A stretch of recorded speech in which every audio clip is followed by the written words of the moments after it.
The OSU profile of a certain player serves as a landing page for that player, and as you would expect, it shares certain information about them, an About Me page, and even their best scores. This information is presented in these subsections, and some of them are even customizable. Of all of these widgets, the one that surely attracts the most attention is the player's top scores. Every score that is set in OSU has a performance metric assigned to it. As you would expect, the best performance section is simply a player's scores sorted from their best performance to worst. A similar section is titled Pinned Scores. This behaves exactly the same way as the best performance section, but rather than the scores being pulled from a sorted list of the user's scores, it is a manually selected list. This means that a player can show off a cool score even if it's not graded as one of their best. Now I want you to imagine the portfolio of scores possessed by the average OSU player. Hundreds, thousands, tens of thousands, and in some cases even more than that.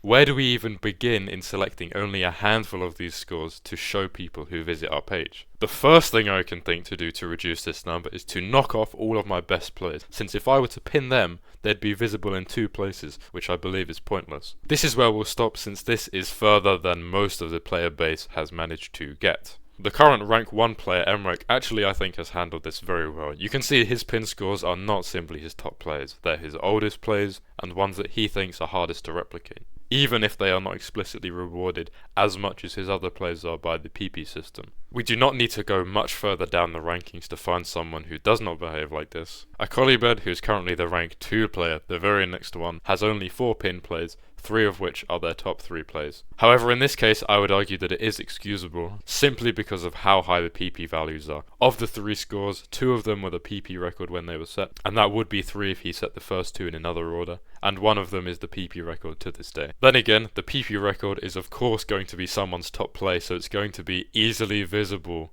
even if they don't look at your pinned plays. Anybody who looks at your pinned plays will look at your top plays. I firmly believe that. So I still think it is partly ridiculous. Of course, this video is partly a joke. I don't really care what scores people pin to their profiles. If you want to hear me discuss another topic similar to this or related to OSU, then please leave a comment. Thank you for subscribing. Goodbye.